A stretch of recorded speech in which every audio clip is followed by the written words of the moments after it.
श्रापित गुलाल। ऐसे तो होली रंगों और खुशियों का त्योहार है, लेकिन क्या हो अगर इन्हीं रंगों के साथ कोई अदृश्य शक्ति भी खेल रही हो? क्या हो अगर यह सिर्फ रंग नहीं बल्कि किसी पुराने श्राप का पुनर्जन्म हो? बात है उत्तर प्रदेश के एक छोटे से गांव की। गांव में होली के त्योहार चरम पर है।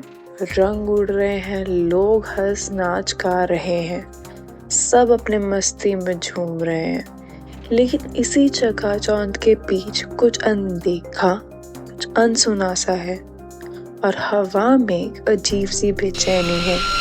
होली की सुबह गांव उत्सव में डूबा है। लोग एक दूसरे को रंग लगा रहे थे, ढोल बज रहे थे और तभी वहां राहुल, सिया, विक्रम और उनके अन्य दोस्त होली मना रहे थे।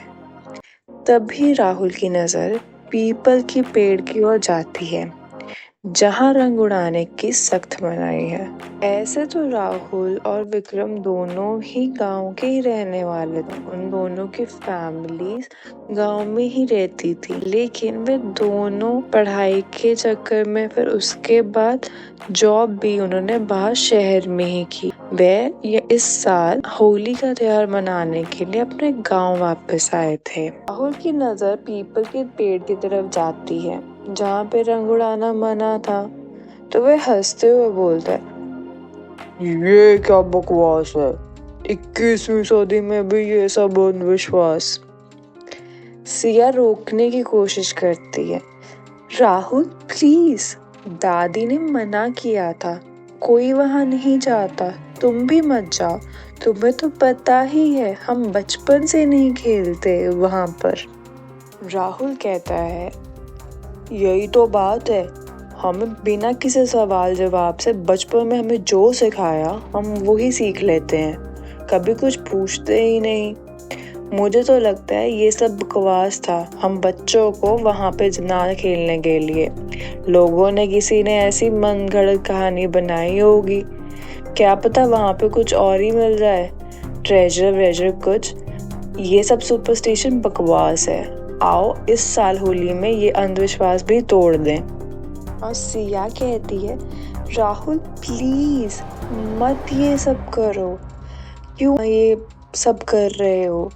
अगर कुछ मना किया है बड़े बुजुर्गों ने तो कुछ सोचकर ही किया होगा।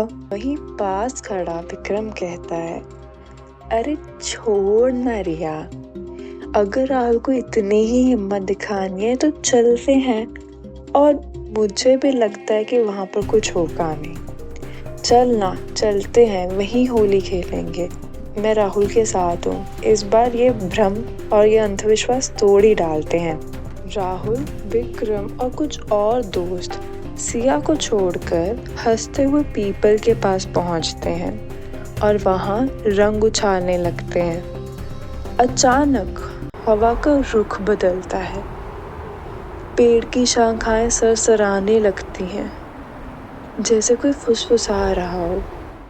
राहुल हंसता रहता है, मस्त रहता है और उसको ध्यान नहीं देता, लेकिन तभी उसे कुछ फुसफुसाहट से सुनती है। उसको ऐसा लगता है कि जमीन हल्की हल्की कांप रही है। उससे लगता है कि शायद भांग का नशा होगा, लेकिन तभी उसको एक आवाज सुनाई देती है, तुमने मुझे जगा दिया, अब तुम्हारा अंत निश्चित है।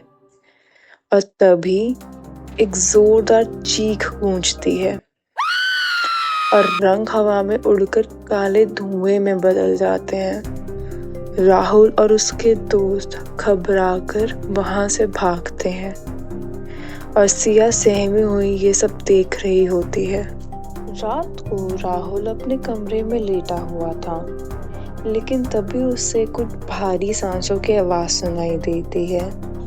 वह हड़बड़ाकर उठता है और देखता है कि दरवाजा धीरे धीरे खुल रहा है। सामने एक सफेद साड़ी में एक औरत खड़ी है। उससे लगता है कि शायद उसके माँ होंगे। वह उनको आवाज भी देता है, पर वो कुछ नहीं कहती और उसका चेहरा भी कुछ छुपा सा है। उसके बाल बिखरे हुए थे और उसके पैरों के निशान जमीन पर कुछ गीले लाल रंग में बदल रहे हैं। वह आवाज देता है कि माँ, माँ। वो अपने भाई को भी आवाज देता है, अपने छोटे भाई को, अपने पापा को भी आवाज देता है, पर कोई कुछ नहीं बोलता। उससे याद आता है कि वह सब तो साथ वाले घर के किसी फंक्शन पर गए हैं। वो औरत धीरे धीरे करके राहुल की तरफ बढ़ती है और कहती है, तुमने मेरा श्राप जगा दिया, अब कोई नहीं बचेगा। राहुल चीखते उठता है। वो सिर्फ एक सपना था। राहुल बेड पर बैठता है, लाइट ऑन करता है, तभी देखता है कि उसके हाथों पे कुछ लगा है और वो कलर नहीं था बल्कि खून था। राहुल सीधा वॉशरूम की तरफ भागता है, हाथ साफ करता है और आकर लाइट ऑन कर ही सो जाता है। सुबह उसका छोटा भाई उसको उठाता है कि भैया भैया उठो, जल्दी उठो। वो एकदम से ऐसे उठता है और सब बोलता है क्या हुआ? कहता है अपना फोन देखो। फोन में देखता है विक्रम की माँ के बहुत सारे कॉल्स आए हुए थे जो उसने मिस कर दिए थे। मैं पूछता है क्या हो रहा है? तो कहता है कि भैया विक्रम भैया कहीं नहीं मिल रहे हैं, उसके पापा बाहर हैं, ड्राइंग रूम में बैठे हैं, जाकर बात करिए। राहुल बाहर जाता है। ड्राइंग रूम में विक्रम के पापा, उसके फैमिली मेंबर्स और सिया भी थी और सिया की दादी भी थी। सिया ने सबको सब कुछ बता दिया था जो कल होली वाले दिन हुआ था और सब बहुत परेशान थे।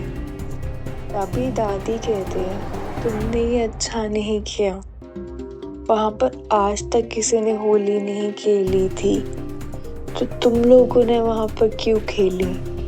तभी राहुल कहता है हमने तो इसलिए खेली क्योंकि हमें इस चीज़ पर विश्वास नहीं है, कोई कुछ बताता ही नहीं, हमें लगा कि ये सब ऐसे ही किसी ने मस्ती मजाक में बहुत साल पहले कभी कुछ लिख दिया होगा। तो दादी बताते हैं कि बहुत साल पहले उस पीपल के पेड़ के पास बहुत सुंदर महल है, वहाँ पे जमींदार रहता था। उसी के वहाँ एक औरत काम करती थी जो बहुत सुंदर थी। वो उसका बच्चा भी था जो वहीं उस आंगन में ही खेलता रहता था। उसका पति बहुत शराब पीता था और कहीं ना कहीं पड़ा रहता था कि जमींदार की नज़र उस पर गंदी थी।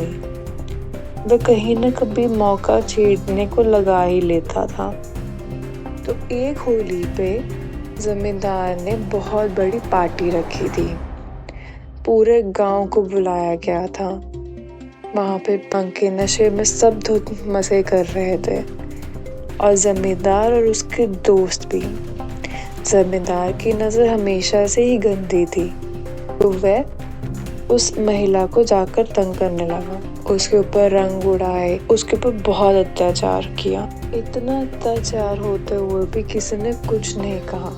वहाँ पे सभी खड़े गांव वाले देखते रह गए। अब जमींदार के सामने कौन बोले? तब किसी ने मदद ना की तो वह पीपल के पेड़ के पास गई और आत्महत्या कर ली। पर मरने से पहले वह श्राप देकर गई कि जमींदारों की पूरी फैमिली तबाह हो जाएगी और गांव में कभी खुशियां नहीं आएंगी, कोई होली नहीं मनाएगा। और फिर कुछ ऐसा ही हुआ। देखते ही देखते जमींदारों का पूरा घर तबाह हो गया। अब पूरे गांव वाले चिंतित थे तो उन्होंने एक बाबा को बुलाया और ये सब बताया।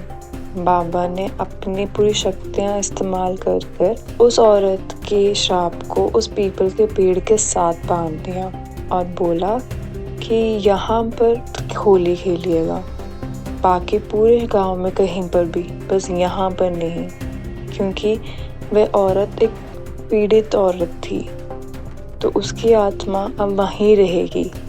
राहुल ये कहानी सुनकर बहुत डर जाता है और घबराते हुए पूछता है कि अब क्या कर सकते हैं दादी। तब दादी कहते हैं कि शायद हमें आत्मा को शांत करना होगा और उस पीपल के पेड़ के नीचे जाकर विशेष पूजा करनी होगी, लेकिन समय बहुत कम है। अगर रात तक पूजा नहीं हुई तो श्राप पूरा हो जाएगा और पीपल के पेड़ के नीचे जिसने भी रंग खेला है वह सब गायब हो जाएंगे। दादी उन्हीं बाबा की शिष्य भी रह चुकी हैं। तो शाम होते ही राहुल, सिया और गांव वाले पीपल के पास पहुंचते हैं। दादी मंत्र पढ़ते हैं और राहुल आत्मा से माफी मांगता है। हवा तेज चलती है और पेड़ की शाखाएं आपस में टकराने लगती हैं और तभी अचानक आत्मा प्रकट होती है। उसकी आंखें जलती हुई अंगारों जैसी है और वह चीखती है, मुझे न्याय चाहिए। तब राहुल कांपते हुए कहता है, हमें माफ कर दो, हमने गलती की। हमें तुम्हारा जो अन्याय हुआ उस चीज को स्वीकार करते हैं और आपसे बहुत बहुत माफी मांगते हैं। तब आत्मा की आंखों में आंसू आ जाते हैं और उसकी चीखें धीमी होने लगती है और वह धुएं में बदलकर पीपल के अंदर जा समाती है। तभी आसमान साफ होता है और वातावरण फिर से शांत हो जाता है। विक्रम जो गायब हो गया था अचानक ही मंदिर के पास बेहोश पड़ा हुआ मिल जाता है। गांव वालों ने फैसला किया कि यहाँ भविष्य में कोई भी पीपल के नीचे होली नहीं खेलेगा। उस स्थान को एक स्मारक बना दिया गया जहाँ हर साल पीड़ित आत्मा की शांति के लिए दीप जलाए जाते हैं।